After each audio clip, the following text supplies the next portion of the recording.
Je renouvelle les remerciements. Voilà le monde qui est venu, Baruch Hashem. Je pense que le monde qui est là, c'est à la 2 jours de la Neshama de Nathalie. Une grande Neshama, tout le monde est touché. Il y a le nombre de femmes qui sont là, le nombre d'hommes qui sont là. Merci pour vous d'être là, de honorer sa mémoire. J'aurais voulu souhaiter une grande Neshama à mon frère, Ravichel et Chétrik aussi, parce qu'il a parlé des autres, mais il n'a pas. On ne peut pas dire, on vient que nous qui pouvons lui souhaiter une grande Neshama, qu'il continue au Savodat Hashem, son Kirou Bechokim, et qu'Hachem lui donne toujours cette aslacha, cette bracha. Marqué dans la Gemara, dans Hérouville, la fille même, une discussion étonnante entre deux yeshivot, la yeshiva de Shammai et la yeshiva de Hillel. Ils ont discuté sur la question connue, Noach le Adam, Shelivra ou Shelivra. Est-ce que ça valait la peine de créer l'homme ou pas? C'est vrai que la question paraît bizarre. Si Hachem a créé le monde et qu'il a créé l'être humain sur la terre, évidemment que ça valait la peine d'être créé. Quelle est la question? Ils ont discuté pendant 2 ans et demi. Au bout des 2 ans, dit l'Agmara, 2 ans et demi, Nimno Vegamro, Nimno, ils ont compté, ils ont fait un vote. Il y avait 2 yeshivot, ils ont compté. Et ils ont conclu, ils ont dit, Noach le Adam, chez l'Olivra. Étonnamment, ils ont pensé que ça ne valait pas la peine de créer l'homme. Archav chez l'Ibra, maintenant qu'il a été créé, Ipashpesh et Imashmesh de Maasa. Ipashpesh, c'est de faire un travail de recherche. C'est-à-dire, il faut réfléchir, rechercher qu'est-ce qui fait défaut chez la personne, de bien comprendre qu'est-ce qui nous empêche d'avancer dans la vie. Imashmesh, c'est de faire un calcul. Qu'est-ce que tu gagnes à faire une avera? Qu'est-ce que tu perds? Imashmesh, c'est palper. Palper. Qu'est-ce que tu fais dans ta vie? Palper tes choses. Palper tes mitzvot. Quelle intensité il y a dedans? Quelle densité tu trouves à l'intérieur de ce que tu fais? Quel est l'objet de la discussion? En fait, la question, le marché, il explique dans la côte. À la fin de Massacret Makot, le marché, il explique là-bas, il dit comme ça. Il y a 613 mitzvot. Il y a 365 interdictions et 248 mitzvot positives. Sur le plan mathématique, de façon rationnelle, on a plus de chances de faire une avera que de faire une mitzvah. Sur le plan rationnel, la probabilité de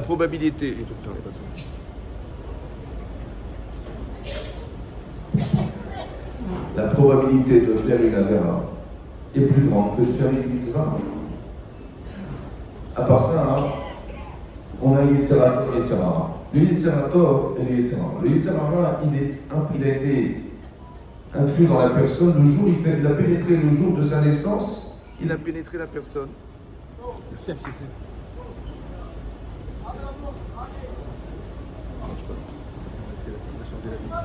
Il a pénétré la personne le jour de sa naissance. Un enfant, il est rare, minéora. Ça veut dire qu'il est né avec cette tendance égoïste de toujours tirer à soi les choses. Ouais. Il est rare. Jusqu'à quand il est rare? Jusqu'à quand? Jusqu'au jour de sa bar mitzvah. Jusqu'au jour de sa bar mitzvah, où là on lui donne la possibilité d'avoir une tendance positive, c'est-à-dire de pouvoir partager, de pouvoir échanger, de pouvoir donner. Mais en vérité, il est déjà bien vieux déjà. Il est déjà bien vieux déjà. Vous m'entendez? Il est déjà bien âgé, le Yetzirah, et donc la tendance naturelle, elle est plus tendancieuse émotionnellement à faire une avera qu'à faire une mitzvah. En fait, la discussion des Chachamim, de la yeshiva de Shammai et d'Hillel, c'est de savoir, dans l'état dans lequel nous nous trouvons, c'est-à-dire la probabilité de faire des averot et des mitzvot, la tendance émotionnelle qu'on a de plus faire une avera qu'une mitzvah, est-ce que ça valait la peine de créer l'homme? Dans cet état de fait-là, qu'est-ce que vous auriez dit? La probabilité étant forte, et la tendance étant forte de faire une avera, c'est sûr que ça ne valait pas la peine. La discussion de Beth Shammai et de Beth Hillel, c'est d'établir un état, dans quel état nous nous trouvons, dans quelle situation nous vivons. Alors c'est vrai que la tendance est plutôt négative. Alors qu'est-ce qu'on fait? Ça veut dire qu'Hachem, il a créé un état d'être qui est plus tendancieux à faire une avera qu'une mitzvah. Alors la solution, il pêche. C'est-à-dire essayer de rechercher en toi. Qu'est-ce qui te pousse à faire une avera? Qu'est-ce que tu peux améliorer dans ta tendance personnelle? Qu'est-ce que tu peux faire de ta vie? Qu'est-ce que tu vas faire de ta vie? Comment tu vas palper tes mitzvot? Quelle densité tu trouves à l'intérieur de ce que tu fais? Ou tu fais de façon machinale? Recherche.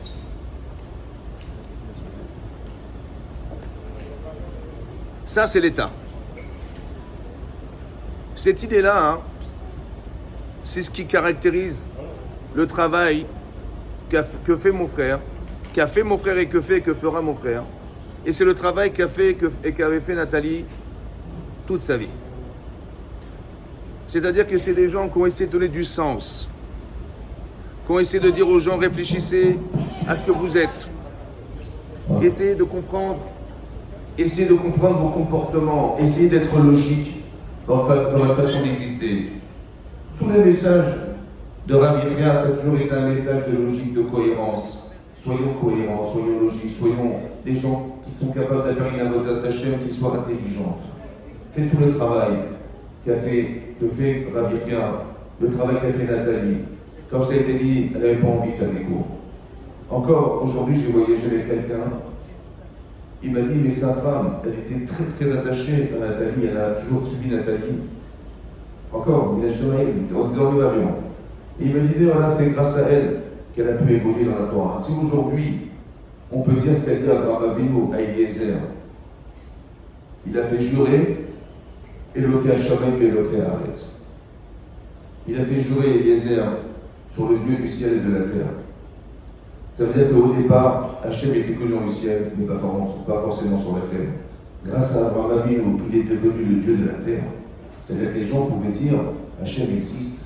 Mais tout le travail de Rabbi Chia pendant toutes ces années-là, et tout le travail de sa femme, ça a été de faire exister Hachem sur la terre. Si aujourd'hui vous êtes là, si des gens ont fait des chouvas, si des gens sont partis à l'Yeshiva, si des gens ont amélioré leur judaïsme, si des gens ont trouvé du temps pour étudier la Torah, combien on doit à cette famille, à ce couple qui pendant des dizaines et des dizaines d'années, ils ont œuvré pour permettre à des gens de retrouver Hachem dans leur vie. La Emunat Hachem. Lorsque Abraham Avinu était un grand intellectuel, un philosophe, il a dû avoir affronté une dernière épreuve. Cette dernière épreuve, c'était la Akedat Yitzhak. Intellectuellement, je t'en pense à rien. Humainement, c'est incompréhensible. Comment on peut demander à quelqu'un qui est arrivé d'avoir cet enfant? Il a eu cet enfant à 100 ans. 37 ans plus tard, on lui dit prends-le et sacrifie-le en holocauste. L'enfant que tu aimes, ton unique enfant, c'est incompréhensible, c'est surhumain ce qu'on lui demande de faire. La seule manière de s'en sortir, on n'est plus dans l'intellect. Intellectuellement, c'est insupportable, c'est suicidaire. Par contre, on va dépasser quelque chose qui s'appelle l'intellect. Ça s'appelle la Emunat Hachem. Ça veut dire que tout le monde refusera de faire une chose pareille. Seulement si tu refuses, c'est que quelque part ton Yetzer Hara qui utilise ta carence, il a gagné. Alors qu'est-ce qu'on va dire à son Yetzer Hara? On va lui dire écoute, humainement, tu as raison. Intellectuellement, tu as raison. C'est vrai.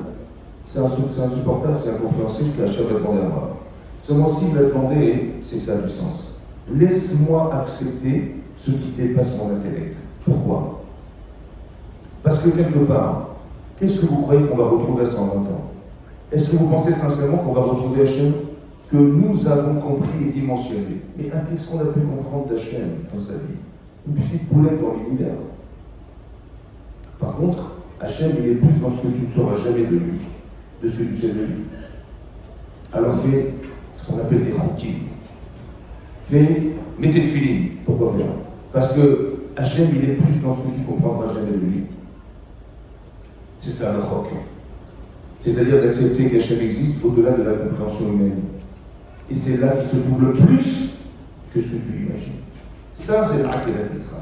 Ça veut dire qu'on a voulu faire quelque chose, amener Abraham Avinu, non pas être simplement un intellectuel, parce que l'intellectuel, bien sûr que c'est un savant, c'est un extrêmement intelligent, c'est un génie.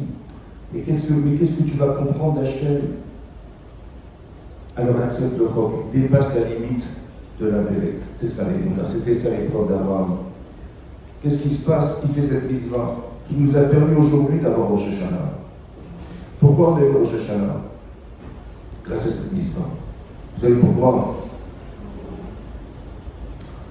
Parce que quelle prétention on a d'arriver à Kippour et de dire à Hachem, écoute, excuse-moi, pardonne-moi, j'ai raté l'année, mais si tu peux me donner encore un an supplémentaire. C'est comme quelqu'un, il passe un examen, il n'a rien fait de l'année, il a eu 4 sur 20, il va voir l'examinateur, il dit, écoutez, je suis vraiment désolé, écoutez, je fais tes chouvas, j'ai très bien compris que je n'ai pas été sérieux, j'ai très bien compris que je me foutais du temps, j'ai très bien compris que je n'avais pas envie d'aller à l'école, j'ai très bien compris que je n'ai pas fait la logique de ce qu'on proposait, je n'ai pas demandé à être aidé dans la scolarité, j'ai rien. Mais bon, j'ai fait tes chouvas, permettez-moi de passer. Ton niveau ne permet pas.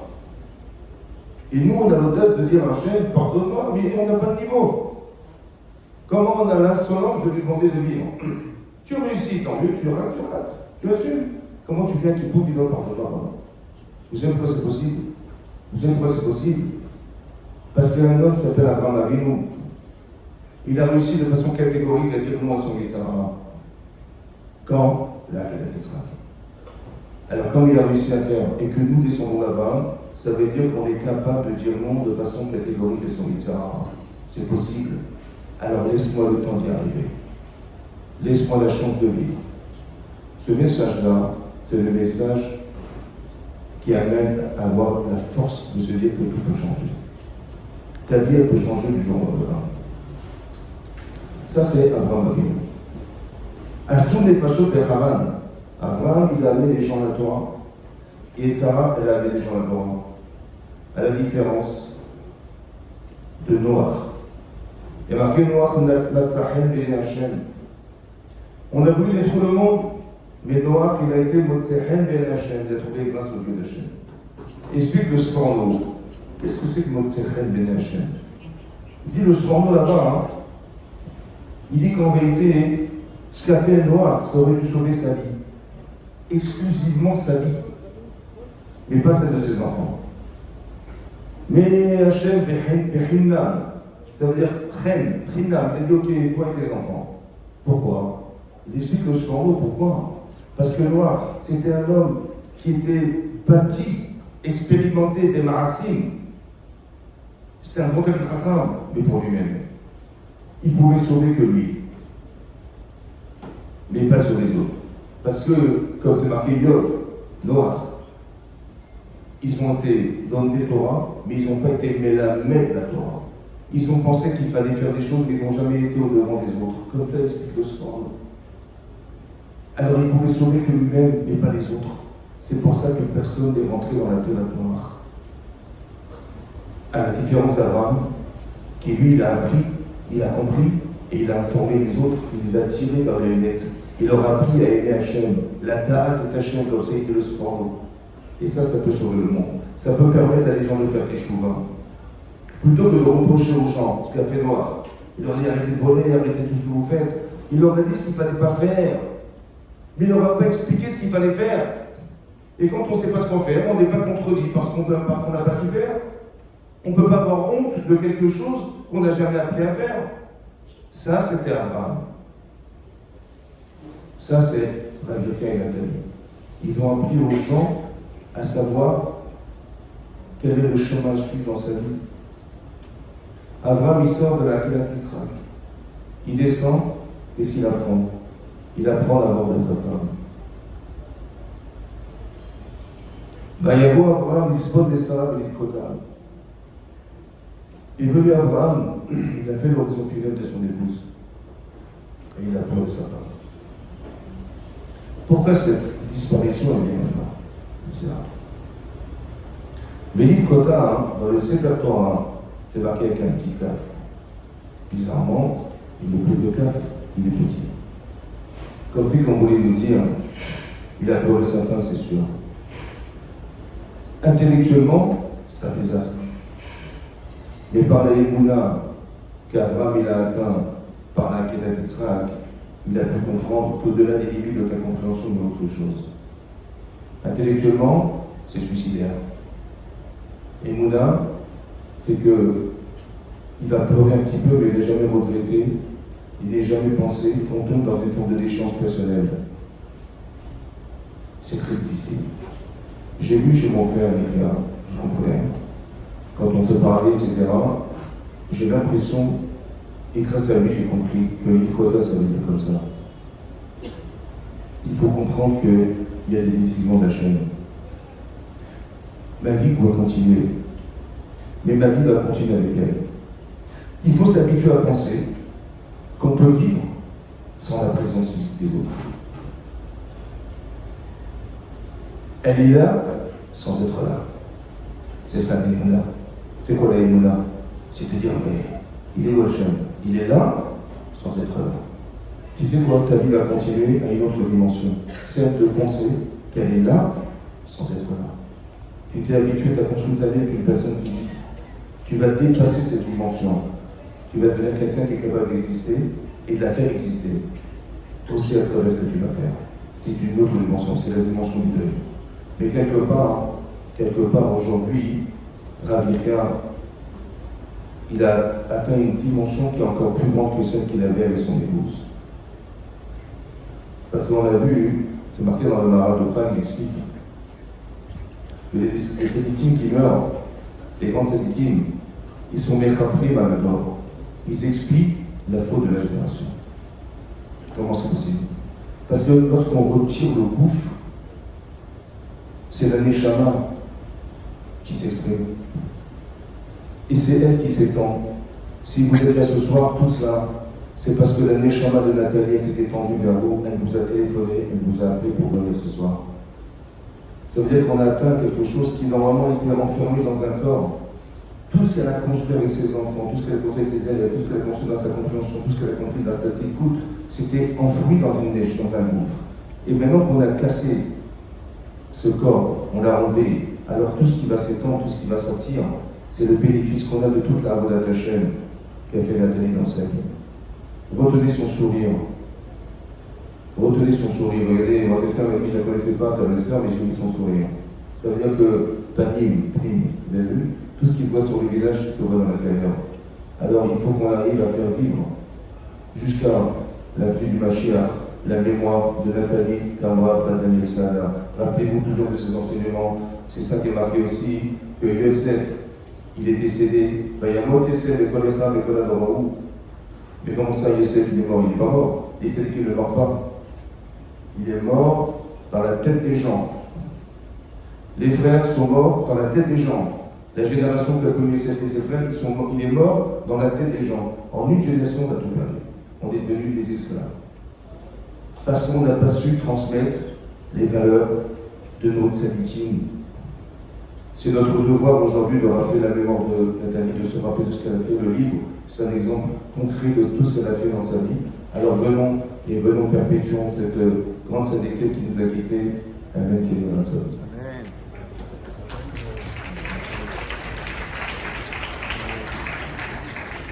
Avec votre permission, je vais demander au Rav Régène, mon ami, de nous dire quelques mots.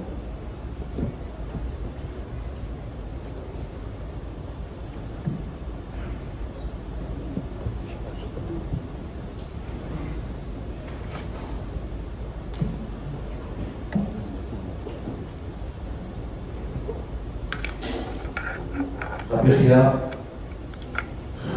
moi. On n'est pas plaisir en fait. Voilà pour les tombés, pour Rabbi Ria, pour la maman, les parents. Vous savez, vous avez passé une année difficile, mais en réalité, on ne sait pas exactement ce qui s'est passé en fait. Ça, on ne sait pas vraiment ce qui se passe. D'après la halakha, vous savez, que j'essaie de faire passer un petit message en quelques minutes.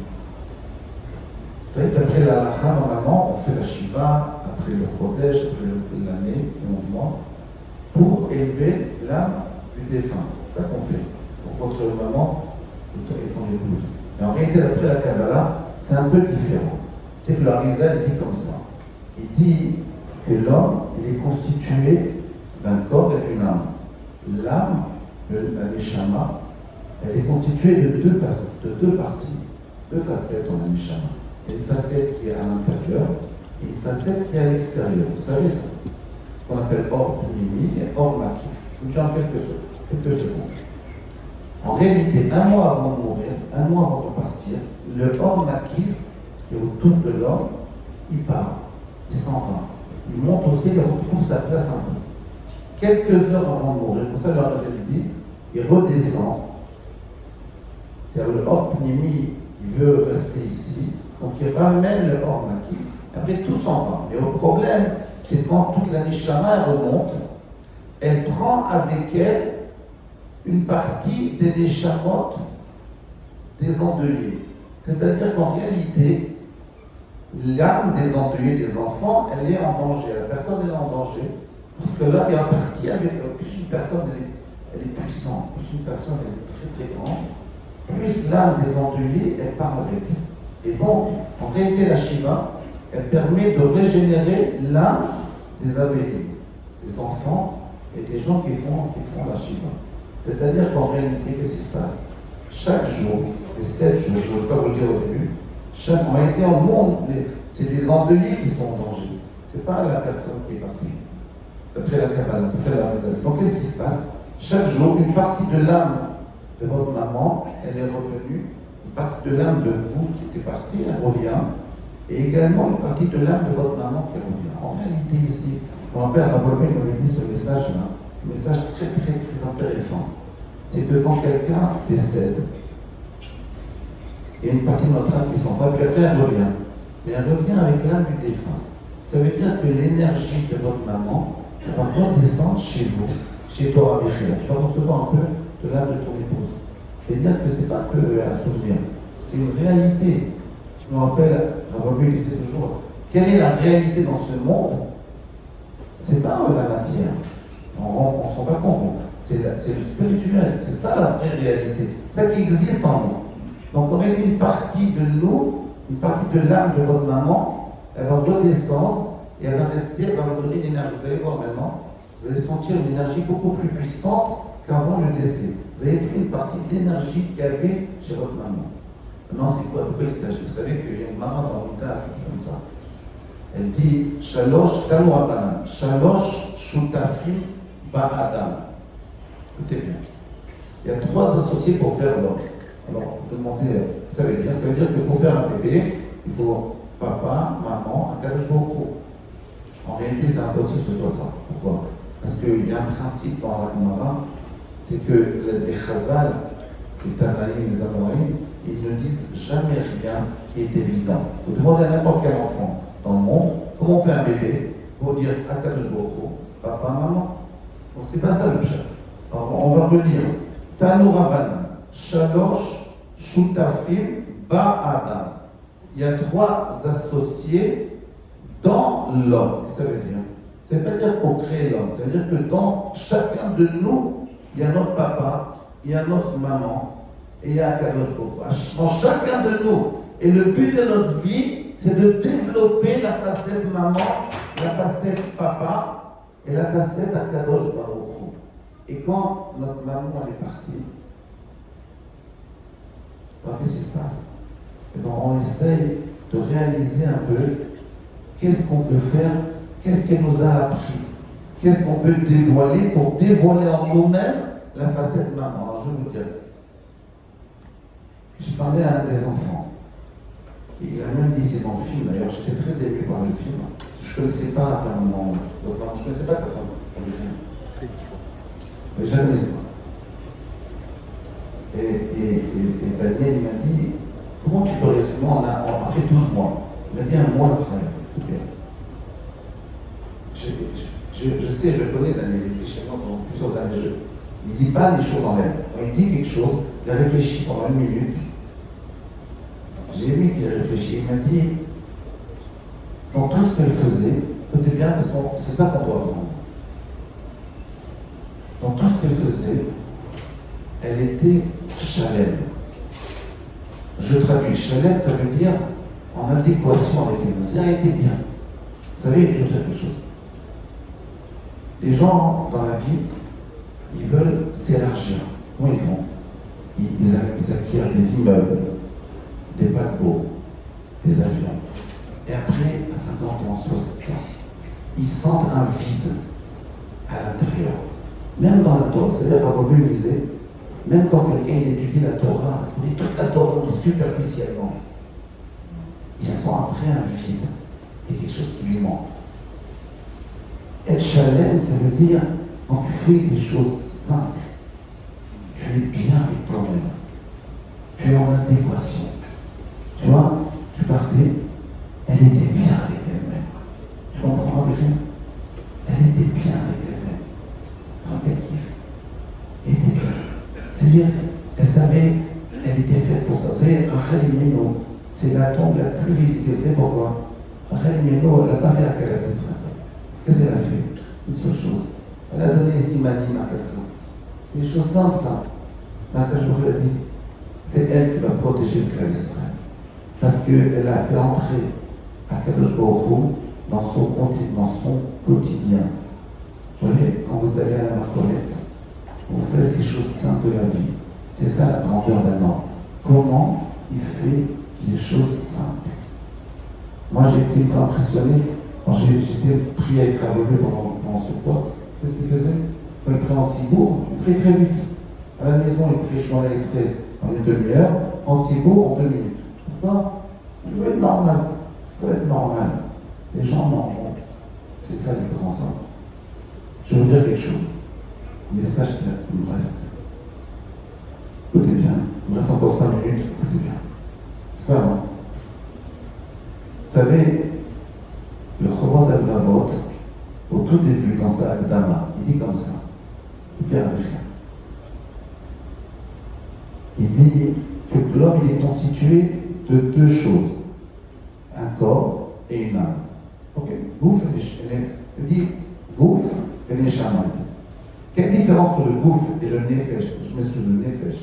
Quelle différence entre le gouf et le nefesh? Moi j'aurais dit le gouf il est matériel, le nefesh il est spirituel, pas du tout. Il dit des choses simples, le Chorot al-Vavot, il y a 1000 ans. Il dit le gouf, on le voit, le nefesh, on ne le voit pas. Et de là on apprend qu'il y a 2 avodot Hashem. Il y a une avoda qu'on voit, et une avoda qu'on ne voit pas. Les 2, c'est avodat Hashem. C'est-à-dire qu'il y a des choses qu'il ne faut pas montrer. Et une avoda, comment on appelle ça? Chovot alevavot. Et chovot aevarim, on voit, quand on est fini par exemple, quand on allume les bougies, chovot alevavot. Et la femme, souvent, elle a beaucoup d'avoda qu'on ne voit pas. Et c'est ça le hika, c'est ça qui reste après.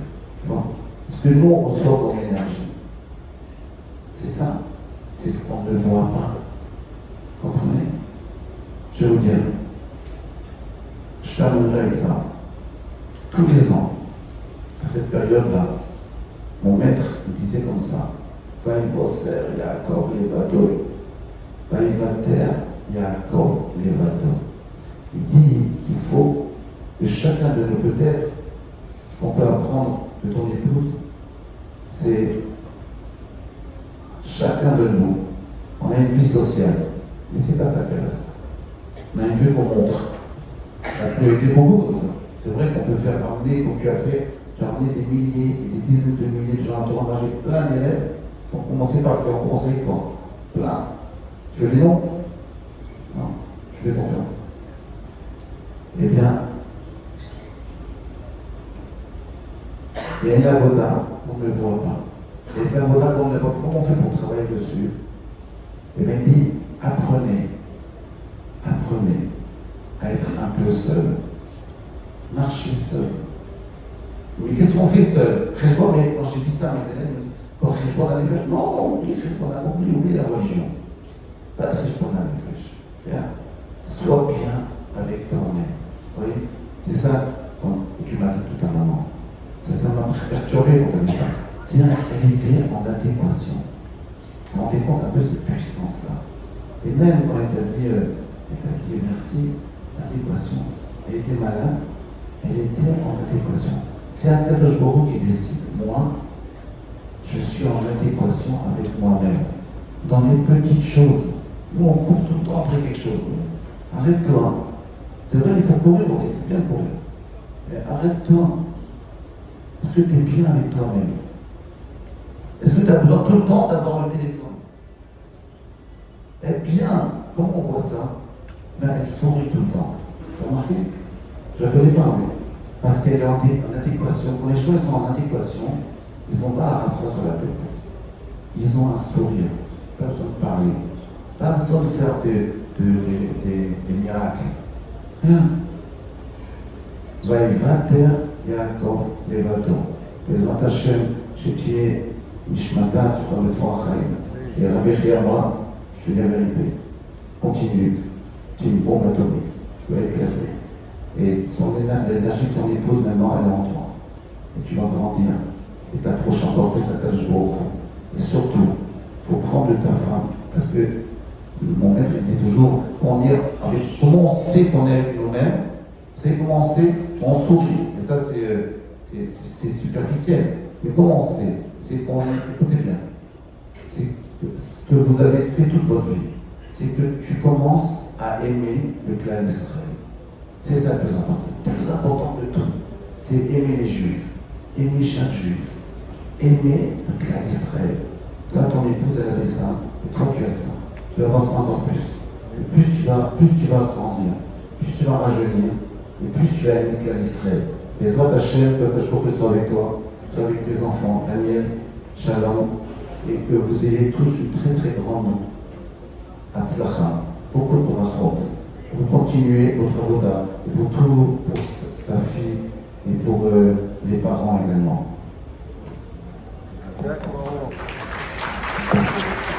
David Coran, qui nous fait l'honneur de sa présence, de nous parler quelques minutes.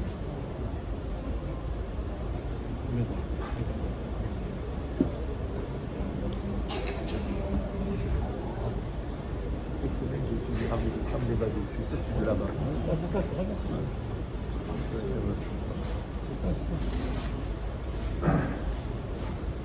ברשות הרבנים,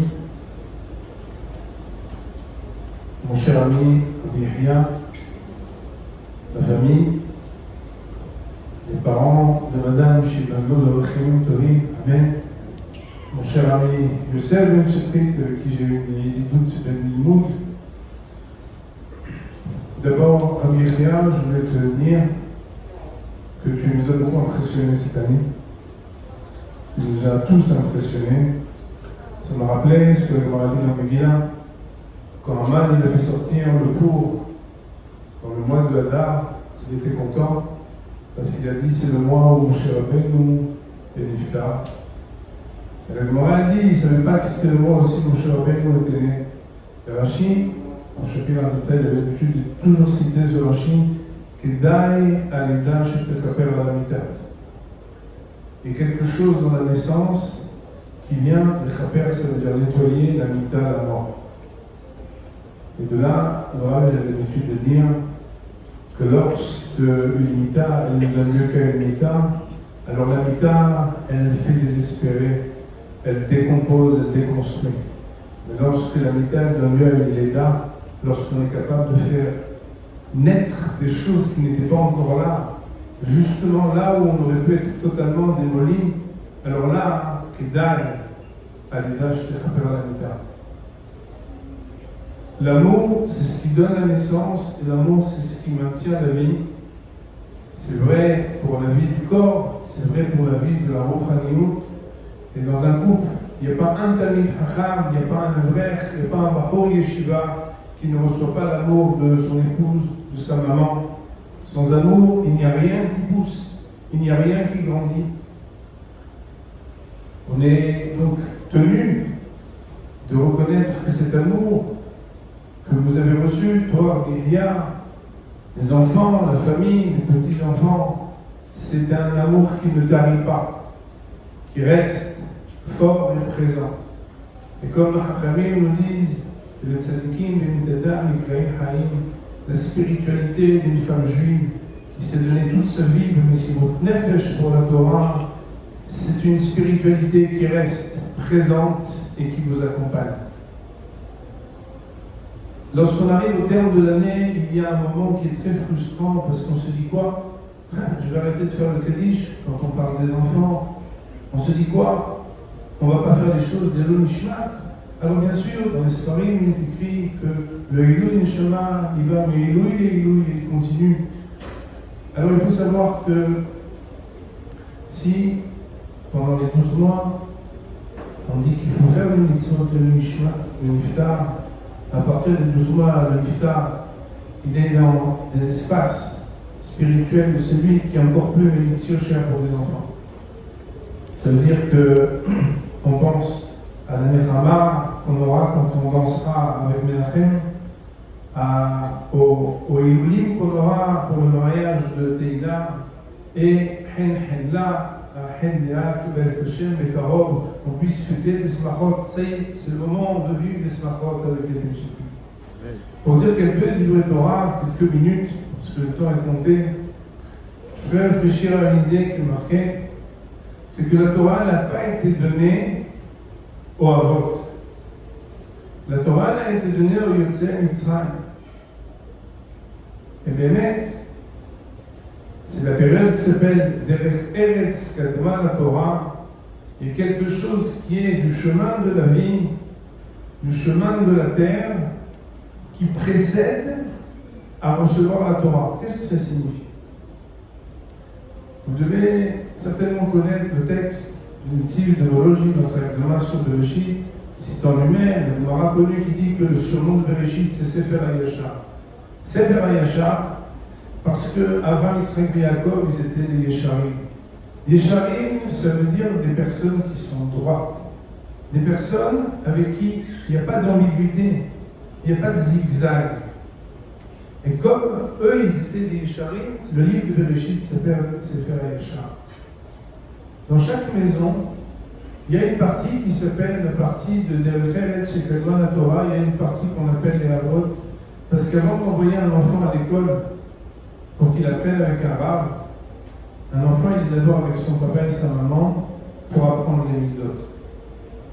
Et je dois dire que tout le monde sait qu'il y a la Torah et les mitzvot, et tout le monde sait que le Gaon de Vina il insiste toujours pour dire qu'il y a Torah, mitzvot ou midot. Les midot, on les apprend à la maison. Quand on a des fortes personnalités, comme Yahya, Shihien, comme Zichronah Livracha, son épouse, qui sont des personnes qui se sont construites, qui ont énormément de choses à donner, il faut être très fort pour pouvoir construire une famille avec des tribus qui chacun ont leurs attributs et leurs qualités particulières avec le droit d'exister. Akadosh Baruch Hu lui-même, il s'est réduit pour permettre que nous existions. Et chaque papa et chaque maman, même si des fois ils ont des forces et des capacités, ils doivent être capables de faire la place à leurs enfants pour qu'ils se développent. Madame Nathalie, Zichronah Livracha, elle nous entend, parce qu'on s'y prie présent pendant cette soirée. On apprend de cette grande dame quelque chose de très fort. C'est que, avec et malgré toute la grandeur que Torbi, Yahya, Shihien et Nathalie Zichronah Livracha, vous avez eu, vous avez permis que vos enfants ils aient Derech Shekadma la Torah, la possibilité de développer chacun sa personnalité. Et il faut dire des choses très franchement. J'apprécie énormément qu'il y a un ami de longue date, et quelque chose chez vous dans la famille qui est spécial, c'est que vous ne faites pas semblant. Vous n'essayez pas d'imiter. Et dans la vie, on n'imite pas les autres quand on n'a pas besoin de les imiter parce qu'on a soi-même des singularités, on a des personnalités. Et ça, c'est quelque chose qui est très grand. Et je dois dire que j'étais moi très ému. Qu'est-ce que c'est beau d'entendre Yahya parler de sa femme. Qu'est-ce que c'est beau d'entendre les enfants et la famille et les parents de Madame Shibadou de Otrim Tovim quand ils parlent de Nathalie Zichronah Livracha. Ce respect et cet amour, ils lui rendent tout simplement parce qu'ils l'ont reçu. Moi, il va un enfant qui a eu le droit de développer sa personnalité, c'est un enfant qui réussira quoi qu'il arrive. Il pourra, parce qu'il a eu Derech Eretz Shekadma la Torah, il pourra recevoir la Torah. Et même quand il aura des moments difficiles, il gardera l'attachement à la Torah. Et quand un enfant il reçoit le respect et l'amour, et c'est des témoignages qu'on a vus, tout celui qui est venu dans les Shiva, vous avez entendu comment chacun des enfants il parlait de sa maman. C'était très émouvant. Combien cet attachement et ce lien, il fait qu'on ne veut pas décevoir. On ne veut pas décevoir cet amour qu'ils ont transmis de la Torah et des mitzvot. Alors, Myriam, non seulement tu as continué, mais tu as même augmenté. Moi, je pensais que tu étais arrivé au maximum, mais je crois que le maximum, c'est un mot que tu ne connais pas. Iten Hashem, que Bémet, Koïten, aussi, que tu puisses toujours continuer. On voit Bémet qu'il y a tellement de périodes partout où tu vas. Tu fais les choses de Messirut Nefesh, sans compter les heures, sans compter les avions. Et les élèves, de toute façon, tu ne pourras jamais les compter. Et que Bezrat Hashem, tes enfants, petits-enfants, ceux qui ne sont pas mariés, vous avez compris qu'on attend les invitations, Bezrat Hashem, Mekarov, et que Bezrat Hashem, au bas des Tzion Goel, on puisse entendre qu'on dit une Nechama Tzion, Bimera B'Yemen ou Amen.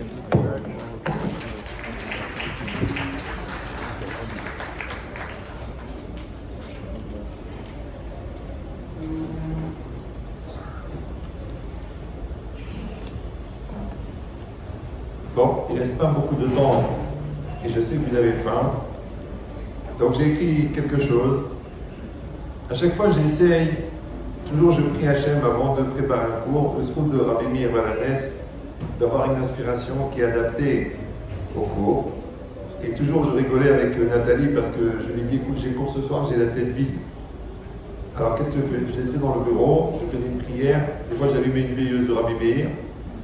Et 20 minutes après, 15 minutes, des fois 10 minutes, je revenais avec lui, page remplie, je lui dis Hachem, il m'a aidé. Et bien, Hachem, j'avais son sourire, incroyable. C'est-à-dire que des centaines de Shabbatot que j'ai passés en dehors de la maison, je vais vous faire une confidence.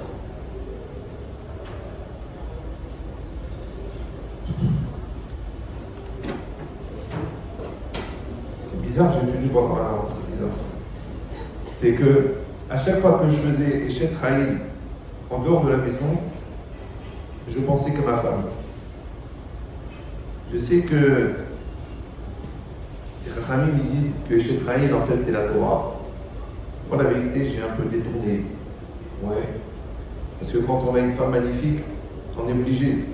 Donc qu'est-ce que j'ai fait? Je ne me suis pas cassé la tête. J'ai relu Eshet Raïl et je vais le faire avec vous, mais en le lisant avec les midot de Nathalie que je vois dedans. Et vous allez voir, c'est étonnant.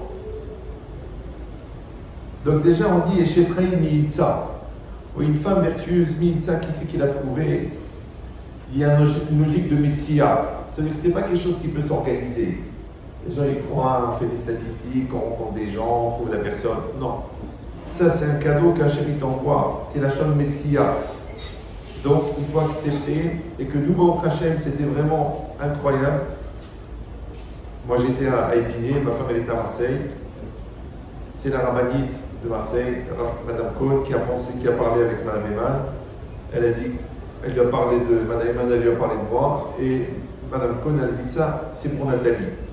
C'est comme ça que ça a démarré. Vraiment des rêves métiers. Moi, j'ai jamais vraiment réussi à faire mes shidduchim parce que c'est une initiative d'Ishmaïa spéciale de pouvoir relier des personnes. Et en tout cas, cette mitzia, ces trouvailles, ce diamant, 40 ans de bonheur sur la base d'une intuition. Ça veut dire qu'Hachem, il envoie un message à la personne, il dit c'est la personne pour la personne. Pour moi, c'est un pays. Après, c'est marqué Batarba Let Parala. Le cœur de son mari, il était tranquille. Comme j'ai expliqué plusieurs fois pendant le film, c'est un niveau de confiance, un niveau de complicité incroyable. Mais en fait, ce sont des dizaines d'années de travail des midotes. On croit que les gens, ils ont un bon caractère, ils sont gentils. Et il y en a, ils sont jeunes, ils sont tendus, ils sont déposés. Non, en vérité, chacun, il a travaillé. Parce que ce n'était pas gagné d'avance. Je vous dis une petite anecdote sympathique. C'est que quand j'ai été avec ma belle-mère pour aller chercher Nathalie à Marseille, j'ai rencontré son rave, Zichron Livracha, et quand on a parlé 5 minutes en Hashkafa, Quand il a vu que j'étais un petit peu profond, il m'a dit mais je vois pas le rapport avec cette femme, avec cette fille, je vois pas. Il m'a dit un mot qui m'a fait mal et en plus j'ai fait une très très grosse bêtise, je l'ai dit à ma femme. Il m'a dit mais elle est un peu superficielle. Et moi j'ai eu un réflexe extraordinaire. Parce que moi j'étais très très très intellectuel mais niveau malade. Et elle était très très très intuitive mais niveau naturel. Et ce chidouk-là, au niveau intellectuel, il n'a aucun sens. C'est comme si tu mets un labrador avec un papillon. Imagine la tête des enfants. Mais d'un autre côté, heureusement, et je lui ai dit, moi je ne veux pas une intellectuelle qui lit ça en fumant une cigarette pendant que la coule le long du lait de son fils. Moi je veux une femme qui soit simple, qui soit pure, qui soit investie, qui aime la Torah. Et c'est ce qui s'est passé. C'était une Etzat Tova incroyable que, en fait, c'est cette mimout qu'elle avait et aussi ce côté incroyable de Chokhmat Chaim que moi, je croyais que j'étais intellectuel, comme il a bien dit Shalom, que je vais mettre 4 heures à couper les cheveux en 4 et elle, en une phrase, elle avait tout résumé. Ouais. Ça veut dire qu'en fait, elle avait le raccourci de l'intuition. Elle avait le raccourci de l'amour, elle avait le raccourci de la bonne volonté. Et c'était d'une puissance incroyable. Je vous dis, moi je croyais que j'étais un télo. Ouais. Mais elle était plus un télo que moi, mais dans la simplicité. Et ça, c'est ça Tamim qui est Imachem Elokecha. Et c'est pour ça que quand il y a eu l'épreuve à la fin, il n'y a pas eu de question, il n'y a pas eu de malaise, il n'y a pas eu de rébellion, il n'y a pas. Ça n'existait pas. Elle était toujours dans cette nature entièrement de vraiment Batar Mal et Baala, que tu peux être tranquille. Des fois, les gens, ils allaient la voir et ils me disaient, dites-moi, votre mari, il est sympathique comme il est dans les cours, à la maison. Et moi, ils me disaient à moi, et votre femme, elle accepte un peu votre vie de fou. Quand on était en Shidour, je lui ai dit, elle m'a dit à la fin du Shidour, quand j'ai fait la demande, elle m'a dit, j'espère qu'on n'aura pas une vie trop banale. Après des années après, je lui ai dit, ça va, c'est pas banal. Bon, c'est vrai que j'ai un peu exagéré, mais la vérité, quand on t'offre une voiture de Formule 1, tu ne peux pas l'utiliser pour aller acheter la baguette. C'est raval. Ouais. C'est ce qu'on a fait en 40 ans, c'est incalculable. C'est même pas logique, c'est même pas rationnel, il n'y a rien, il n'y a aucune logique. C'est-à-dire le jour, la nuit, les cas, les chambaïques, les nerfs, les stress, les angoissés, les fous, Et cette année, encore une fois, comme l'a dit mon ami le Rav Régem, c'est dur à dire. Parce qu'on dit Talmid Chacham. Et en vérité, j'ai moins de temps pour étudier, mais je comprends de mieux en mieux les choses. D'accord? Ça veut dire qu'il y a une Siyata d'Ishmaïa. Comme beaucoup ils m'ont dit, mais attends, depuis qu'elle est partie, les cours ils ont monté de niveau. Déjà quand elle était malade, j'avais tellement peur. Donc je faisais cours comme un fou. Et le cours dans la Messirut Nefesh, parce que je peux vous dire que quand j'étais en Israël et qu'elle était à l'hôpital, et que j'allais voir des tzadikim, et que des tzadikim ils me disaient des très mauvaises nouvelles, et que moi je sortais de chez le Rav et j'avais cours. Imagine. C'est que tu as des gens qui t'attendent avec le rabbin le plus rigolo du monde, et le rabbin il a un trou dans son ventre, un trou. J'avais un trou, mais mec, j'avais un trou. Parce qu'il y a des rabbinines, ça va aller, et il y en a d'autres qui m'ont dit, écoutez, c'est fini. Ça fait plus d'1 an que ça a commencé, mais d'une clarté incroyable. Ouais.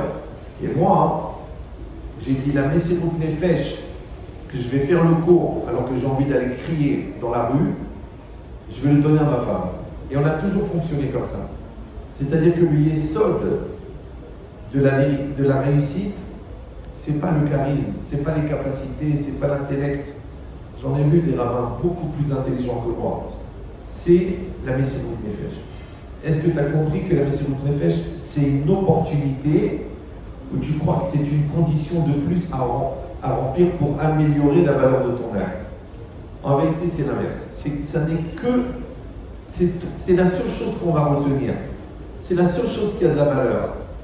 Donc quand quelqu'un t'énerve et que tu te maîtrises, quand quelqu'un te déçoit et tu dis pas un mot, quand quelqu'un te vole et tu acceptes à 100%, quand un enfant il fait une grosse erreur, ouais, moi j'avais pas toujours cette patience.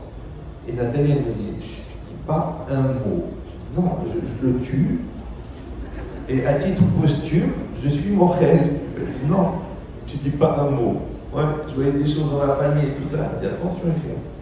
Attention, parce que moi j'avais des fois à table, en tant que lance-missile de haut niveau, avec une capacité létale 100% efficace, ouais, c'était dur pour quelqu'un qui parle tellement de la fermer. Et elle me dit attention, frère. Tu dis pas un mot. Et elle avait cette force. Elle avait. C'est-à-dire, des fois, on a avalé pas des couleuvres, des poteaux. Mais à l'extérieur, il n'y a rien. Et c'est ça la force. Nous avons dit pour les Shloshim que Kavod Patmeler Penima, c'est sa Pnimiyut qui est son Kavod. Le Kavod de l'homme, c'est à l'extérieur. La star, le Kavod,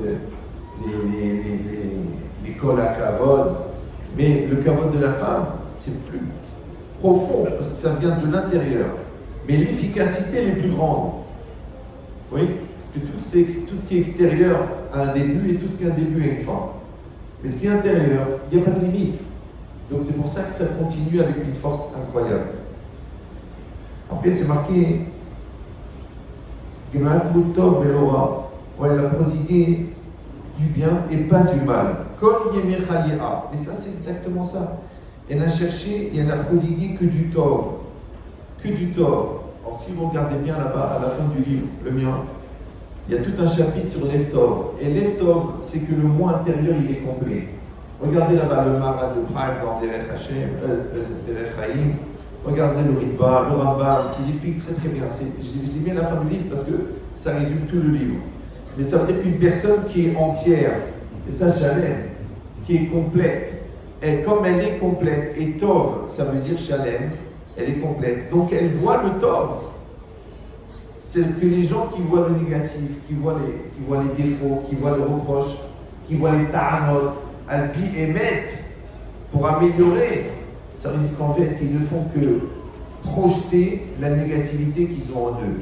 Les psychiatres, ils projettent la mort.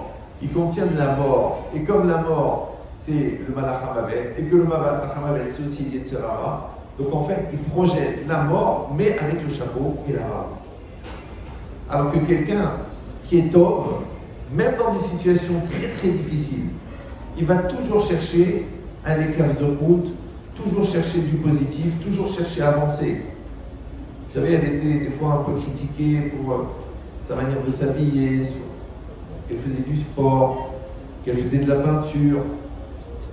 Et moi, quand les gens me posaient la question, je leur disais, mais elle est bien dans sa peau, elle est heureuse. Moi, des rabbins, ils me disent, mais comment ça se fait que les gens font tchouba avec toi et pas avec moi? Je dis, parce que tu fais la gueule. C'est-à-dire, on ne voit pas que tu es heureux de ta Torah. Tu n'es pas heureux. Une fois, j'ai fait une formation d'Avrechim comme ça.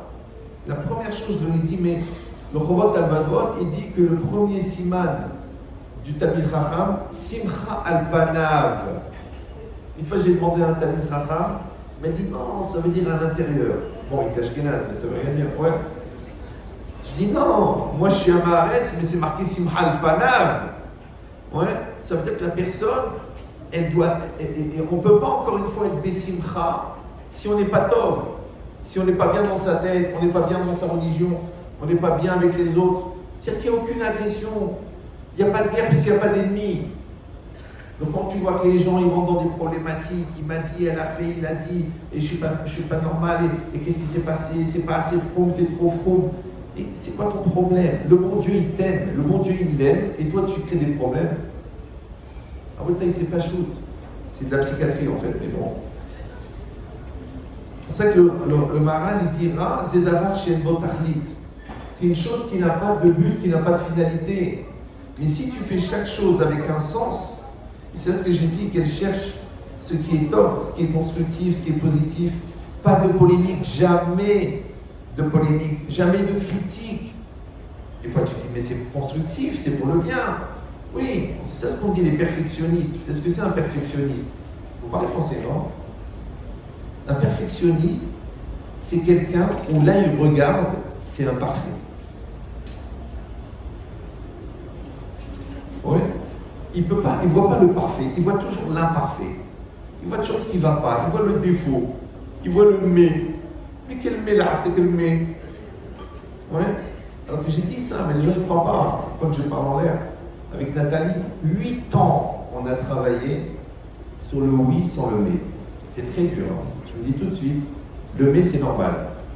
Tu dis à quelqu'un, je te prête 1000 euros, ah, mais j'aurais voulu 2000. Tu dis, bon, on part en vacances, mais il pleut. Je te dis, il faut que tu fasses des efforts pour ta femme, mais c'est pas évident. Il y a un seul mais qui va arriver et qu'on ne pourra pas éviter, c'est la mort. Ouais, parce que je veux vivre, mais je meurs. C'est le seul mais qu'on ne peut pas éviter. Tous les autres mais, on peut les éviter. Mais encore une fois, le mais, c'est l'anti-mouvement. Et la vie, c'est le mouvement. Le tzaddik, il est en mouvement. La lumière, elle est en mouvement. Hachem, il est en mouvement. Adam, Oler, Antikra, Lefot, et la Halachot. Et c'est ça le Tov. Tov, c'est que tu es complet, et tu es complet avec ta réalité, et tu es complet avec toi-même, et tu es complet avec l'autre, et tu es complet avec Hachem. Et elle avait ce pouvoir-là.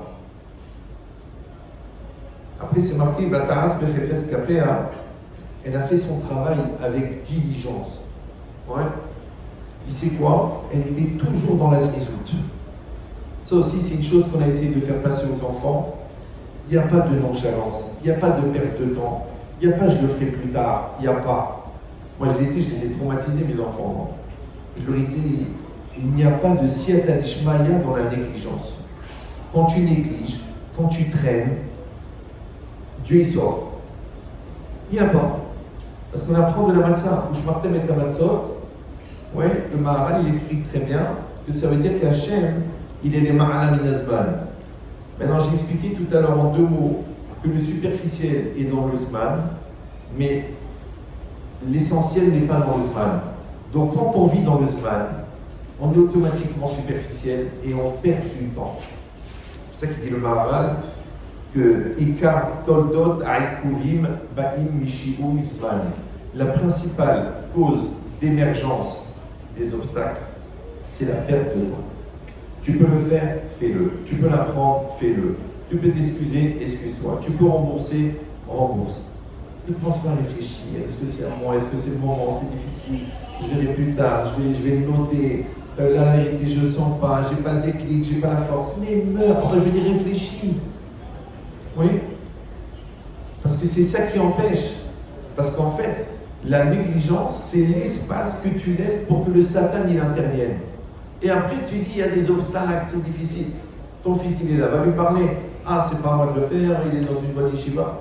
Le Satan, il va lui parler, il a du temps. Ouais. Tu as une possibilité de faire une mitzvah, fais-la. Non, là, je suis occupé d'autre chose. Osek va mitzvah.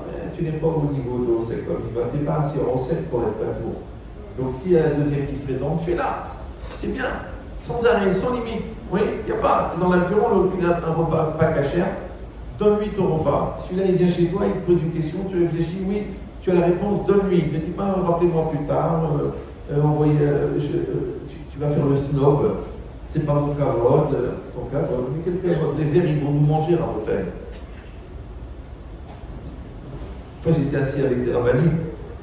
À chaque fois que quelqu'un venait, je me levais pour lui serrer la main. Il y en a un, il m'a dit, c'est pas ton kavod. Je dis, mais quel mon kavod? Mais c'est... Lui, il vient chez moi. Ouais, lui, il fait tchouva. Lui, il quitte le Goya, il mange cachère. Et il vient chez moi pour me dire bonjour. Et moi, je vais rester assis. Et je suis qui, moi? Ouais. En Bretagne, c'est pas chaud. C'est ça qui bloque l'évolution. C'est ça qui bloque les personnes. C'est ces peurs, c'est ces principes. C'est ces scléroses qui empêchent la personne d'évoluer. Donc, il faut être dans la facilité.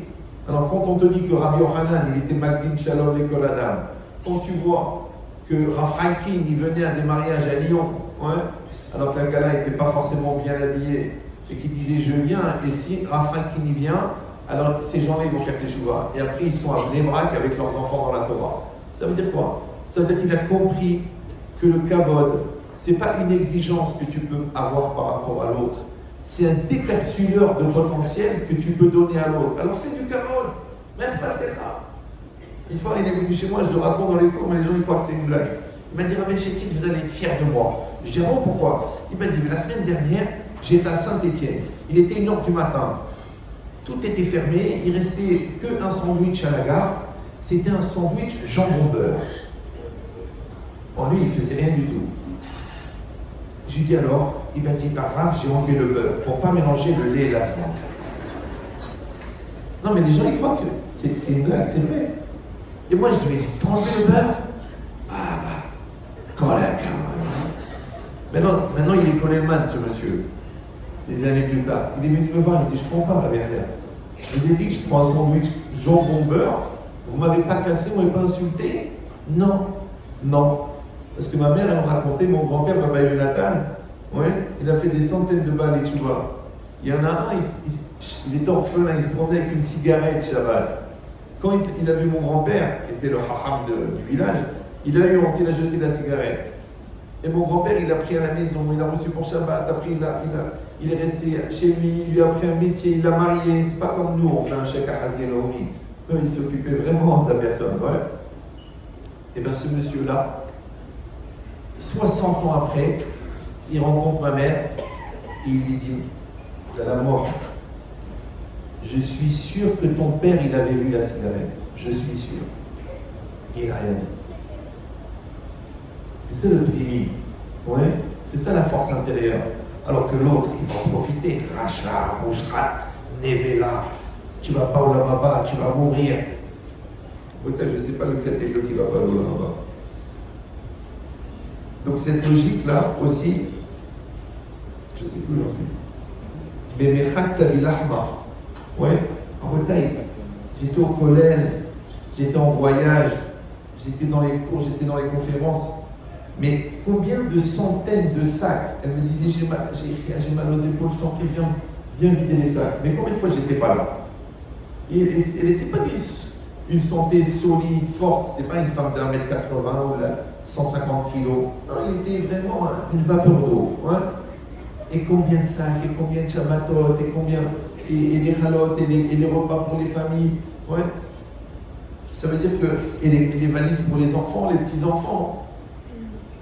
Ça veut dire que cette force-là, tu vois qu'elle venait d'autre part que le corps physique. Elle scinde de force ses reins et elle arme ses bras de vigueur. Comme j'ai dit, elle n'avait pas un physique fort, mais un courage, une persévérance, une perpétuité dans l'effort incroyable. Ça veut dire que c'est très très rare qu'elle va te dire je suis fatiguée, mais elle est fatiguée. Ouais. Ou alors elle fait une petite sieste et elle redémarre à fond la caisse. C'est-à-dire que faire un effort, c'est un peu compliqué ce que je vais vous dire, mais faire un effort, pour elle, n'était pas un effort.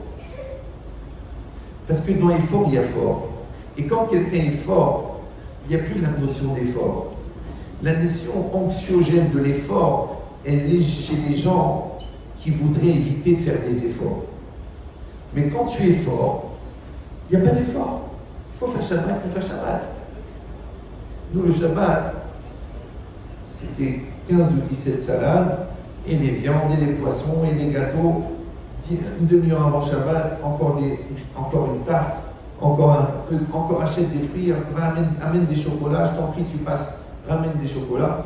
Un Shabbat de Melech, tu pourrais dire, bon, c'est bon, ça suffit. Non, c'est pas un effort. Ouais. S'il disait, bon, maman, on fait la demande demain, ok, allez, dis-leur de venir. Mais avec qui ils viennent? Ils viennent avec qui ils veulent. Comment tu peux? En 2 heures, tu fais Shulchan Melech. Oui, pourquoi? Encore une fois, pourquoi? Parce que dans la Siyat el-Shmaya, il n'y a pas d'effort parce que tu es fort, et d'un autre côté, c'est le bon Dieu qui va faire ce qu'il faut. Et les choses, elles se font avec la facilité. De la même manière, ce rikouz, cette concentration dans la bonne volonté et que tout ira bien. C'est pas évident. Moi, toute la journée au téléphone, j'ai des gens qui se plaignent, qui râlent, qui n'en peuvent plus, qui vont mourir. Des fois, ils m'appellent, ils me disent écoutez, Raph, je suis pas bien, j'ai besoin de vous appeler pour parler. Je dis, mais c'est quoi la cavoie? J'ai dit, bon, mais moi j'appelle qui, moi? Moi aussi j'ai besoin de force. Moi aussi. Les gens ils disent, c'est difficile, alors ça leur fait du bien de parler. Je dis, mais c'est pas réciproque. Bon, mais ça leur fait du bien. Ouais. C'est comme les nerveux qui te disent, ah là, j'allais m'énerver, mais après je vous ai parlé et j'ai retrouvé mon calme. Et c'est bizarre parce que moi maintenant je suis énervé. Bon, mais c'est notre travail, c'est notre logique d'absorber la négativité pour en faire du positif. Et c'est vrai que des fois on est fatigué. Des fois je réponds, je dis, je n'ai pas la disponibilité physique et mentale de vous écouter. Les gens ne comprennent pas. Ils ne savent pas la vie. Ils ne savent pas les voyages, les athlétiques à la journée, les 4 vies dans la même semaine. Ouais.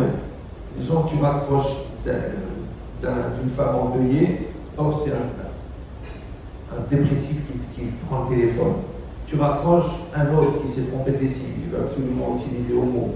D'accord? Tu raccroches, il faut absolument que je vous parle, mon mari est parti de la maison. C'est dur. Il faut que tu dis, voilà, ça fait. Ouais. Avant, je pouvais dire ma femme attend. Combien de fois avec David, mon fidèle assistant, quand à 1h du matin, après les cours, on avait un truc tous les deux, il rentrait, il disait, ah, votre femme, elle a appelé. Parce que tu as fait cours de 8h30 à 10h30. Après, de 10h30 à 1h du matin, tu as écouté des cas. Même Rav Rosenberg, il venait des fois dans le bureau, il disait, laissez-le Rav tranquille, il est fatigué. On ne connaît pas, ça fait 5 heures qu'il parle. Et moi, je n'arrive pas à dire non. C'est une maladie de famille. Ouais. Alors, David, il rentre, il me dit, Cachez il envoie des bons chidorim à ses enfants rapidement. Il me disait, Rav, votre femme, elle a appelé. Alors moi, je disais, ah, si ma femme, elle appelle, je suis obligé de me lever. Bon, malheureusement, maintenant, elle ne peut pas me le dire. Donc, il faut ouvrir. Je vais dire, ma mère, elle a appelé. Dans cette logique-là, oui, Kappa ça, les Rani, sa peau toujours tendue, toujours de la générosité, des dons. Moi, j'ai découvert des virements permanents à des institutions. Parce que les gens, ils n'appelaient, elle ne savaient pas dire non. Ouais, elle allait voir des rabbins, ah, si vous pouvez faire un truc pour l'institution, pour le mariage de vos enfants, et les virements, et les virements, et les virements. J'ai dit, bon, on va se faire virer de la banque. Mais, au Hachem, elle avait cette minute dans le Chesed. Oz, Ve'adar Levusha. Ça, c'est très fort. Ouais. Elle est parée, même la traduction est belle, elle est parée de force et de dignité. Comme on a dit tout à l'heure dans le film, elle était très makpida sur la sniout, mais elle était toujours très coquette, avec beaucoup de goût, toujours les couleurs coordonnées, toujours la finesse, toujours impeccable, les boucles d'oreilles qui allaient avec le truc et le chemisier qui allait avec la... Et moi, elle ne supportait pas. Si elle me voyait avec une tache, elle me disait, rien, tu ne vas pas au cours. Allez, va changer la chemise. Je dis, mais non, je vais mettre la cravate. Ou je disais, c'est pour la Inara. Je dis, tu ne sors pas comme ça. C'est la honte, c'est Kavanatora. Ça veut dire qu'elle avait cette logique-là de penser que, bien qu'elle était très intérieure, que l'extérieur, c'est une avoda. Mais encore une fois, pas une avoda superficielle. C'est ça que j'ai dit, des femmes qui l'ont vue, qui l'ont croisée, ils ont pris sur la sniout, alors qu'elle n'aura même pas parlé. Moi, je vais faire un tour d'1h30 pour expliquer que la sniout, c'est donner la priorité à l'intériorité avec le maharal, avec le... Et elle n'a pas besoin, elle marche dans Zol Vegadol. Une femme, elle la voit, elle est venue nous raconter au Shiva. Elle a dit, j'ai vu votre femme, je ne savais pas qui c'était, je l'ai vue, j'ai dit, je prends sûrement la sniout. C'est ça le plus grand zikoudi arabim, c'est que ta personne, elle diffuse de l'énergie positive. Ouais. Moi j'avais une blague incroyable. C'est que Haridi, ça veut dire Hared, celui qui a peur, et ça veut dire aussi celui qui fait peur. Ouais. Et j'avais un truc, quand je partais au collège, c'est un truc bizarre, j'ai remarqué ça. Bon, quand je traversais la rue, il y avait des voitures qui étaient arrêtées, à Épinay, les 3/4 c'est des non-juifs. Et bien à chaque fois que je traversais la rue, tous les goïms ils mettaient leur ceinture. Pourtant, je n'ai pas une tête de policier. Ouais. Dès qu'ils me voyaient, ils mettaient la ceinture. Ça veut dire que la logique de Haredi, si tu développes un peu la hirat shamayim chez toi, automatiquement, ça génère chez l'autre. Même le goy. Combien de fois dans les TGV, dans la rue, dans les aéroports, ah, vous êtes quelqu'un de sage, je vais vous parler, je t'ai rien demandé moi. Ouais. Ah mais j'ai fait 10 ans de psy, ça n'a rien aidé. J'ai envie de votre avis. Je voudrais que vous m'écoutiez. Ça veut dire que tu dégages. Mais Rabotai, c'est connu que les pharmaciens ne vendent pas des cravates. Ça veut dire qu'une chose que tu n'as pas en stock, tu ne peux pas la transmettre.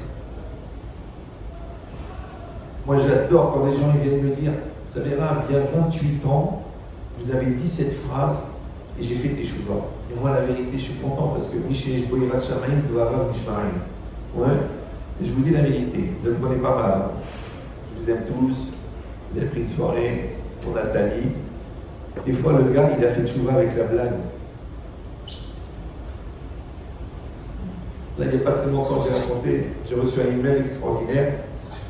Je vais donner cours à Dijon, pour ceux qui ont connu la moutarde. Ouais.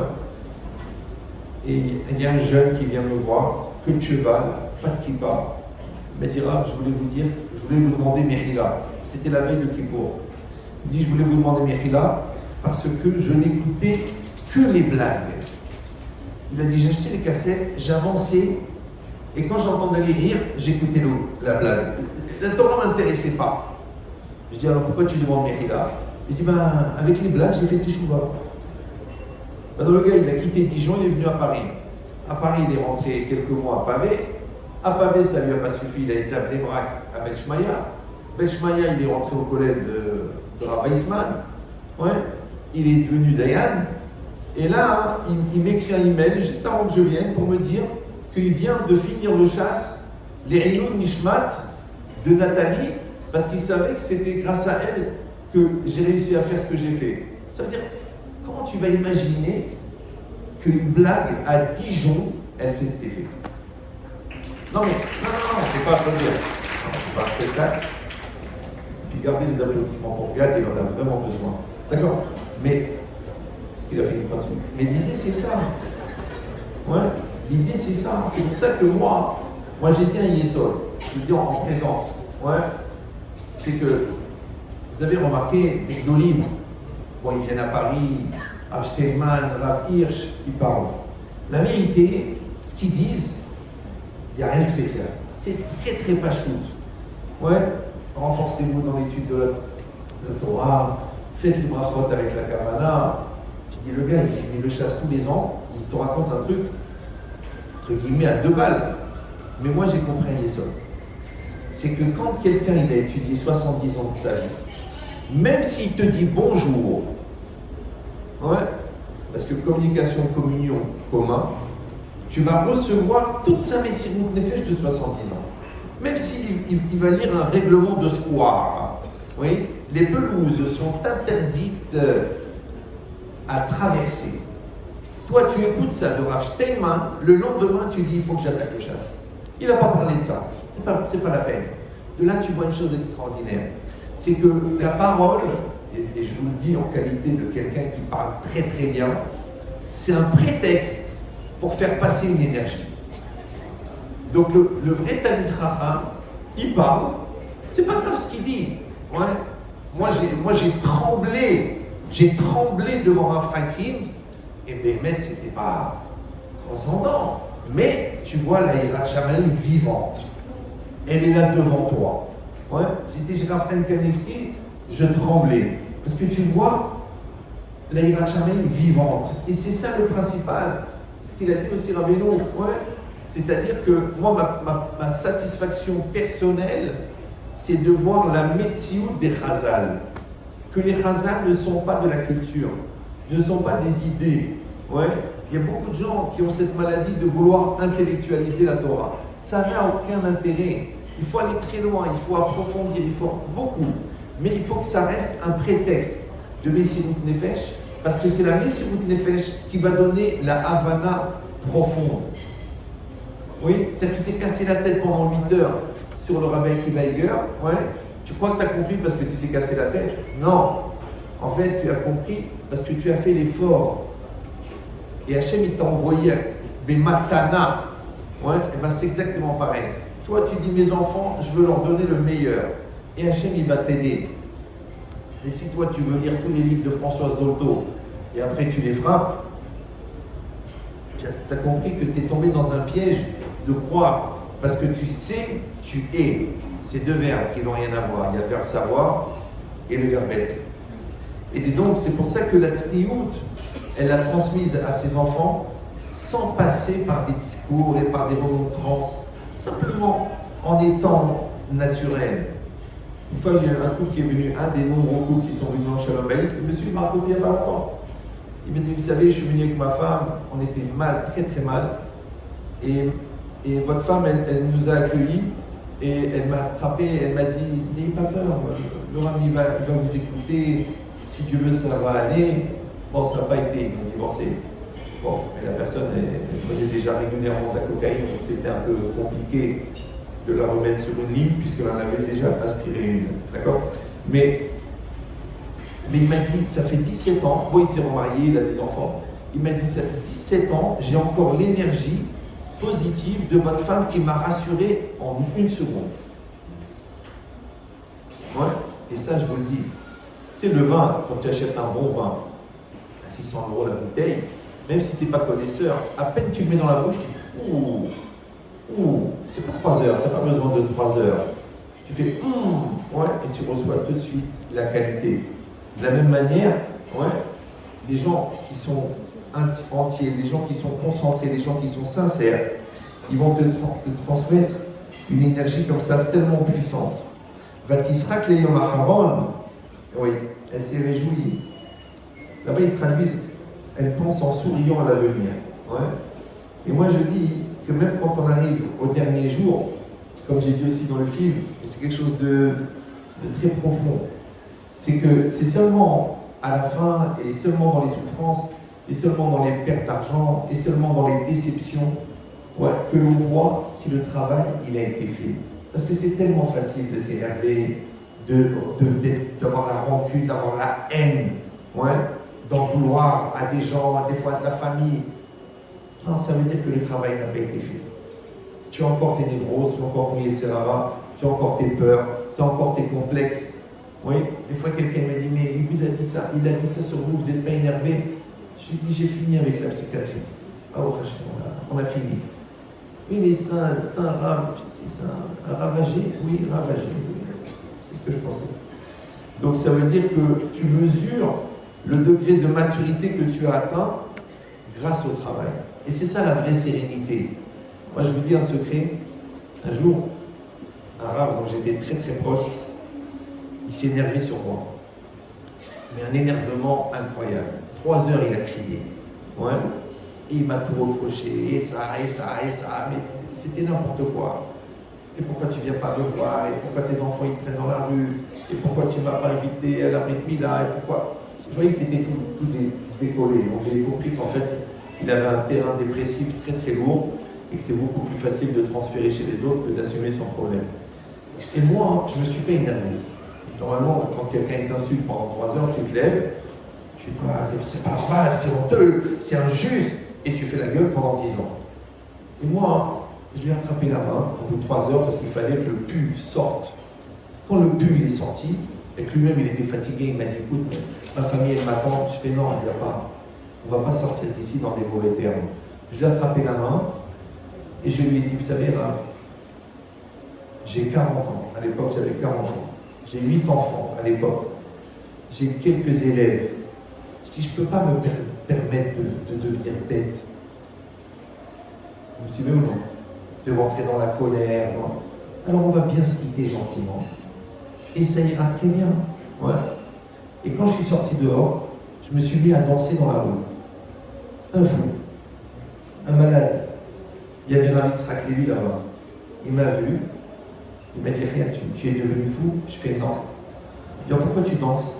Je dis parce que j'ai travaillé 10 ans sur la colère et j'ai eu une très très belle opportunité de m'énerver et je ne me suis pas énervé. C'est ça qu'il faut atteindre. D'atteindre que tu vois que Yesh Perot. Maintenant les gens ils apprennent, ils terminent des sparim et des missiles à técharim et tout. Mais dès qu'il y a un problème, ils explosent. Et ils t'expliquent pourquoi. C'est comme les gens qui veulent m'expliquer pourquoi leur conjoint est bête. Je lui dis, mais j'ai pas besoin que tu m'expliques, puisque quand je te vois, je comprends qui elle a épousé. Comme chaque poubelle a son couvert, Les raisons, on s'en fiche, ça ne nous intéresse pas. Il n'y a pas de raison. Tu vas m'expliquer pourquoi et comment. Mais à quoi ça sert? Puisque tu as planté, tu n'as pas réussi. Et avec Nathalie aussi, c'était toujours comme ça. Il n'y a pas de raison. Il n'y a que des solutions. Si vraiment tu sens que tu vas m'expliquer pourquoi tu as été nul, il vaut mieux que tu te taises. Tais-toi. Comme ça, on va garder le bénéfice du doute. Il dit ça veut dire que la personne, elle est pia patra bechorma. Elle est remplie de chorma. Elle est remplie de positif. Elle est remplie de sens. Elle est constructive. Et elle adore la chorma. D'ailleurs, c'est grâce à ça qu'elle m'a épousé la vérité. Je lui ai fait du charme. Parce que j'ai fait un Dvar Torah. Personne ne fait ça en Shiloh aujourd'hui. Comment ça va? Est-ce que tu es sur Netflix? Non. J'ai fait un Dvar Torah d'1 heure. Déjà, normalement, elle aurait dû vomir pendant une semaine. Et après, j'ai parlé de Chorma, j'ai parlé de Chorma. Et c'est pour ça qu'elle m'a épousé. Ce n'était pas à cause de ma beauté naturelle, qui n'existait pas d'ailleurs. Bon. Donc ça veut dire quoi? Ça veut dire que Chorma Trahim, de toujours faire avancer les choses, de toujours faire ce qu'il faut faire, de toujours laisser l'autre faire ce qu'il a à faire. Et vous vous rendez pas compte du travail que ça demande à tous les jours. Vetorah Chesed al-Leshona, que quoi l'imod al-Minat l'Elamed. Non seulement qu'elle m'a laissé étudier, mais elle m'a laissé enseigner. Mais là aussi, je vous fais une confidence. C'est dur pour moi de le dire, mais je le dis quand même. Maintenant, j'ai fait, je ne sais pas combien, peut-être 30 000 Ba'alei Tshuva. Toutes les semaines, j'écris une askama sur un livre d'un élève. C'est qu'ils ont écrit plus de livres que moi. Mais du Saïram, j'ai passé la Dayanout, j'ai passé la Smicha, j'ai passé ça que moi, j'ai pas la Smicha, moi j'ai la Simcha, moi j'ai pas la Smicha. Voilà. Donc c'est pas mal ce que j'ai fait, sans aucune gava, j'ai fait des choses dans ma vie. Ouais. Et elle me disait, Ria, quand est-ce que tu retournes au collège? Ça veut dire, Bitouzman. C'est comme non? Elle m'a dit, moi j'ai épousé un collègue, moi j'ai pas épousé une star de spectacle. Ouais. Non, elle avait un grand kavod, elle avait une grande reconnaissance pour l'esprit Rabbi. Mais pour elle, le principal, c'était l'étude de la Torah. Donc Torah Chesed al-Leshona, c'était dans sa bouche aussi de toujours encourager et transmettre et faire évoluer. Et d'ailleurs, même sa Torah à elle, une fois Raveman, il m'a convoqué, il m'a dit, c'est quoi cette histoire des Megérot? Ils avaient très peur, ils ont très peur. Je lui ai dit, écoutez, vous êtes un homme, moi aussi je suis un homme. Il y a une Torah masculin. Maintenant, nous, on fait la Torah mixte. Même pour les femmes, on leur donne la même Torah. Au fond, c'est pas la même. Et elle donne une Torah qui n'est pas une Torah de Pilpulim, une Torah de Gmarot, une Torah de Midrash, pas une Torah de Psakalacha. Une Torah l'Ifne Hashem. Ouais? Que tu es toujours l'Ifne Hashem. Alors elle va te le montrer avec ton mari, avec tes enfants, avec tes ennemis, avec tes belles-sœurs, tes beaux-frères, toujours l'Ifne Hashem. Donc tu vas tout relativiser par rapport à ça. Et ça, c'est une Torah qui est très très puissante. Et c'est pour ça aussi, que c'était une bête de travail. Elle avait été tout ce qu'elle faisait, la maison, les enfants, les études. Elle a voulu apprendre un métier.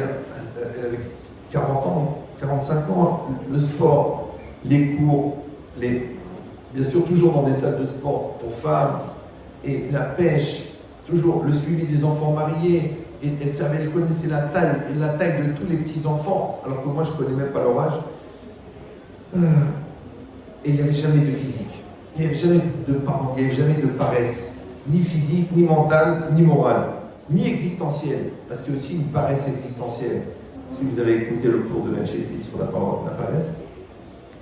Donc ça veut dire qu'elle était toujours en dynamique. Et c'est ça le secret de la réussite. D'ailleurs, elle s'est restée dans les annales, attaque. Mais c'est ça, attaque. Attaque, c'est une philosophie que tu te mets en situation de mouvement et de travail et d'effort. Et tout ira bien. Et enfin, Isha Irat Hashem Ititalal. Une femme qui a la crainte d'Hachem, c'est elle qui est digne de louange. Je dis en vérité, tout le monde sait que Enno le Akadosh Baruch Hu est là, Arba Amot Shel Yirat Shamayim, mais je vais vous dire une chose très importante. La définition et l'image et la réalité de l'Irat Shamayim, elle n'a pas un seul visage. C'est très important. Vous comprenez ou non?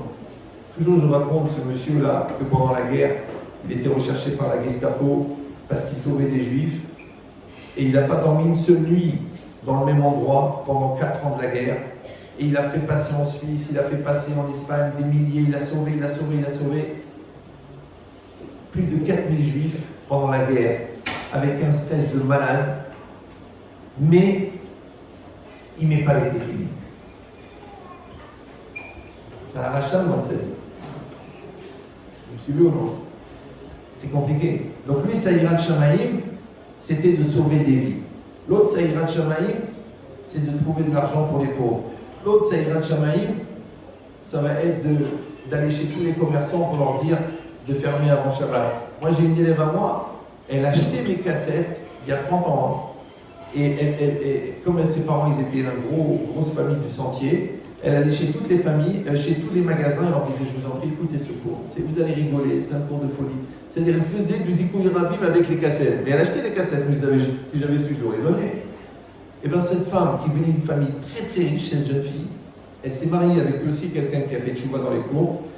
Ils sont mariés dans le dénuement total, parce que les parents milliardaires, comme elle a fait un mariage religieux, ils n'ont pas voulu venir au mariage.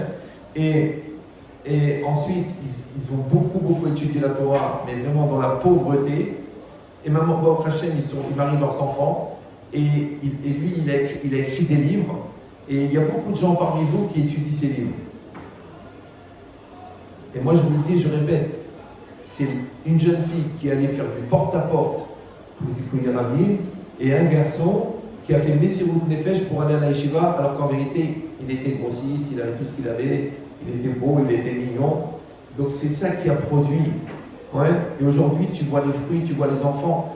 Donc quand on a la chance de voir que le Hémet, il existe, il faut juste accepter que le Hémet, il n'a pas un seul visage.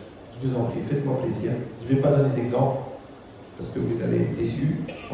Mais essayez de voir Hachem dans chaque personne. Une fois, j'étais dans un taxi, et le taxi m'a dit « Atarav ». Je me dis « j'essaie ». Il m'a dit « tu peux me dire un Dvar Torah ?» Moi, j'étais gêné, il n'avait pas de kippa. Le gars, il dit « Ma, t'as un kippa, badaï ». Il a sorti la boîte à gants, il a mis la kippa. Et moi, j'ai fait un Dvar Torah, j'étais tout excité, j'étais content, comme d'habitude. Et à la fin, il me dit « Ah, t'as dit, un gamin, non, c'est mitzvot ». Je dis « Ah, pas la gamin ». Il m'a dit « Qu'est-ce que tu fais ?» Il m'a dit « Voilà, il y a une dizaine d'années, on avait des voisins qui étaient vraiment très très pauvres. Alors qu'est-ce que j'ai fait? J'ai vite été faire des courses et je leur ai amené pour faire le Shabbat. Après, il m'a dit « Vous savez, j'ai un cousin qui est mal. » Alors moi aussi, j'ai commencé à ramasser, c'est pour le cousin. Mais il ne leur donnait pas d'argent. Il allait au marché, juste une demi-heure avant la fin, il ramassait des cajots. Et il m'a dit après, mes enfants, ils sont mariés, et grâce à lui, on avait des chambres de vide, donc on remplissait les cajots parce que je prenais 200 shekels là et là. Il a dit maintenant, au Hachem, on nourrit 250 familles. Lui et sa femme. Oui, ni Gavon, ni Téléthon, ni Alloton, ni Tralouédon, rien. Les deux. Ouais. Mais il n'a pas la kippa. Ah, qu'est-ce que tu vas faire? Vous savez que les financiers. Donc les Kavzochout, de voir que Baruch Hashem, la Yirat Shamayim, elle a plusieurs visages. Et de ne pas être des poslim, de dire celui-là, il n'est pas assez, celui-là il est trop. Moi je vous dis, celui qui transfère la négativité qu'il a en lui, c'est qu'il a un problème psychiatrique. Il faut qu'il aille consulter. Ouais. Parce que Hachem, il le supporte et toi, tu ne le supportes pas. T'es qui, toi? Donc, dans cette logique-là, elle a réussi à faire cette avoda incroyable. Et c'est pour ça que Tenoula, Miperi, Yadera, Véaléloua, Machalim, Asea. Ça veut dire que Baruch Hachem, nos enfants, nos petits-enfants, nos amis, voilà vous tous qui vous êtes réunis, les rabbinim, oui, qui apprécient, qui comprennent. Et bien c'est ça qu'on a besoin. On a besoin de voir que, en fait, Psat mina perot barolamazé, parce qu'on voit que ça n'a pas été la Evel Varik. C'est-à-dire qu'on a planté des graines, et Baruch Hashem, elles poussent. Et les psychologues, ils disent que le cultivateur, il est heureux parce qu'il voit que ça pousse. Donc Baruch Hashem, on voit les pérotes et que ça continue. Et je sens ma marche en intervention. Je la sens, moi, personnellement, dans mon travail. Je la sens dans l'aide qu'elle nous fait avec les enfants, avec les gens, avec les belles filles, avec Baruch Hashem, avec les petits-enfants. Et sachez que dans le monde d'aujourd'hui, qui est un monde de cinglés malades, ouais, il faut une très très grande siyata d'Ishmaïa. Et c'est très très bien de réfléchir que si nous, Baruch Hashem, on a pu faire des choses, bon, le Rav, il m'a fait un peu mon respect de mon vivant, mais nous, on sait que c'est nos parents, et nos grands-parents, et nos arrière-grands-parents qui nous ont donné toutes ces corottes. Et nous, ce qu'on espère, c'est qu'on va semer des choses assez concrètes pour que nos enfants et nos petits-enfants ils puissent en profiter. Parce que c'est ça le principal. Parce qu'à Kol Ya'avor, tout va passer.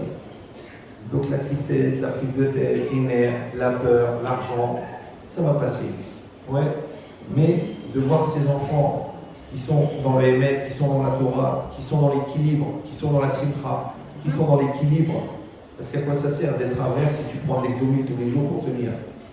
Il y a un truc qui ne va pas. Ouais. Donc il faut avoir ce Hémet de Simcha, ce Hémet de Chaim, ce Hémet de Yirat Shamayim, ce Hémet Et je pense que c'est ça le message. Alors je vous souhaite à tous, déjà je vous remercie d'avoir été là, et je sais que ces paroles qui ont été dites par les rabbinim, ils sont extraordinaires. Profitez du livre, profitez parce qu'après il sera bon. Aussi, profitez du Torah sur Hanouka, gardez les Teilim, refaites de temps en temps pour elles, c'est bien les Ilul Nishmata, et surtout, allez profiter du repas extraordinaire auquel vous êtes conviés en faisant les brachot, les Ilul Nishmata. Merci à vous tous.